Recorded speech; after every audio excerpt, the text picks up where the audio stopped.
தமிழகத்துல நடைபெறக்கூடிய இடைத்தேர்தலில் வந்து சிபிஎம் கட்சி வந்து போட்டியிடுவதற்கான வாய்ப்புகள் உள்ளது. சீட்டு கேட்பதற்கான வாய்ப்பு இருக்கு. ஏங்கன்னா இன்னும் கேட்குறோம். நான் தான் சொன்னேன், இடதுசாரிகள் ஒரு தனி அடியாக செயல்படுது என்று நாங்கள் தீர்மானிக்கிறோம். அந்த அடிப்படையில் தான் 3 இடதுசாரி கட்சிகளும் கம்யூனிஸ்ட் கட்சிகளும் சேர்ந்து இடதுசாரி கட்சிகளுடைய மாநில ஒருங்கிணைப்பு குழு என்பதை நாங்கள் உருவாக்கியிருக்கிறோம். இடைத்தேர்தலில் அப்போது ஏற்படக்கூடிய அரசியல் சூழலை பொறுத்து நாங்கள் வந்து தேர்தலில் போட்டியிடுறதா இல்லையா, அல்லது யாரோட சேருவது அதை பற்றிலாம் அப்போது தான் பேசுவோம். இப்போதைக்கு இடைத்தேர்தல் சம்பந்தமாகவோ உள்ளாட்சி தேர்தல் சம்பந்தமாகவோ எந்த விதமான முடிவையும் நாங்கள் எடுக்கவில்லை. இப்போ வந்து மாற்று அணின்னு சொல்லிட்டு தான் இப்போ டிவிக்கு ஆட்சிக்கு வந்தாங்க. இப்போ நீங்க என்ன சொல்றீங்க? நீங்க பேசுற ஸ்பீச் என்ன சொன்னீங்கன்னா இடதுசாரிகள் தான் வந்து ஒரு மாற்று அணி அப்படின்னு நீங்க சொல்றீங்க. மாற்று கொள்கை, அதாவது மக்கள் இன்றைக்கு உழைப்பாளி மக்கள் எதிர்நோக்கக்கூடிய எல்லா பிரச்சனைகளுக்கும், வேலையின்மை, விலைவாசி உயர்வு, வறுமை, குடியிருப்பு பிரச்சனைகள் போன்ற ஏராளமான பிரச்சனைகள் மக்கள் எதிர்நோக்கின்றார்கள். இவற்றையெல்லாம் முதலாளித்துவ கட்சிகளால், முதலாளித்துவ கொள்கைகளால் தீர்வே கிடையாது. அதற்கு ஒரு நிரந்தரமான தீர்வு ஏற்பட வேண்டும் என்று சொன்னால் அடுத்து இடதுசாரி மாற்றின் மூலமாகத்தான், மாற்றுக் கொள்கையின் மூலமாகத்தான் உருவாக்க முடியும். அதுதான் நான் வந்து சொல்றேன். இந்த ஆட்சி வந்து எல்லா பிரச்சனையும் தீர்த்தணும்னா நாங்கள் ஒன்றும் ஆதரவு தரல, அப்படி நாங்கள் எதிர்பார்க்கவும் இல்லை.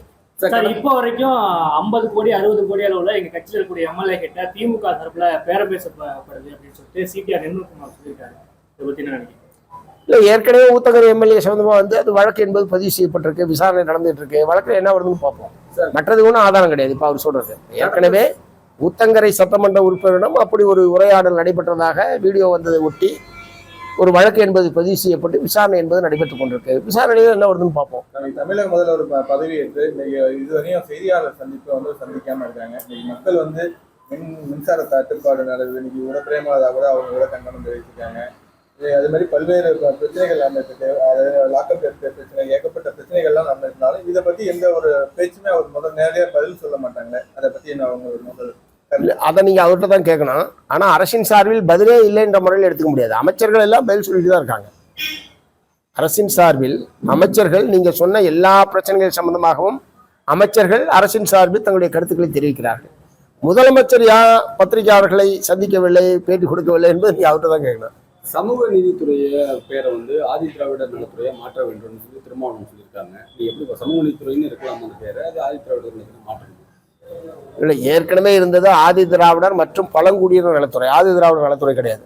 ஆதி திராவிடர் மற்றும் பழங்குடியினர் நலத்துறை என்று சொல்லி பட்டியல் சாதியினர், பட்டியல் பழங்குடியினர் 2 பகுதியினரையும் பிரதிநிதித்துவப்படுத்தக்கூடிய வகையிலே தான் அதனுடைய இது என்பது இருந்தது. அப்படியே தொடர்ந்துருக்கலாம். இதை இந்த பெயர் மாற்றம் எதற்காக செய்தார்கள் என்பது தெரியல. அப்படியே தொடர்ந்துருக்கலாம். பட் இப்போ பெயர் மாற்றினாலும், பெயர் என்ன பெயராக இருந்தாலும் அந்த துறை என்ன அந்த மக்களுக்காக செய்ய போகிறது என்பதுதான் நம்ம விவாதிக்க வேண்டிய விஷயம். பெயர் மாற்றத்தை வந்து விவாதிக்க வேண்டிய விஷயம் அல்ல. ஏற்கனவே பட்டியல் சாதி மக்கள், பழங்குடி மக்கள் எத்தகைய பிரச்சனைகளை எதிர்நோக்கி கொண்டிருக்கிறார்களோ அவற்றுக்கெல்லாம் இந்த துறை என்ன செய்ய போகிறது, அவர்களை எதிர்பார்ப்புகளை எப்படி பூர்த்தி செய்ய போகிறது என்பதுதான் நாம் கவலைப்பட வேண்டிய விஷயம்.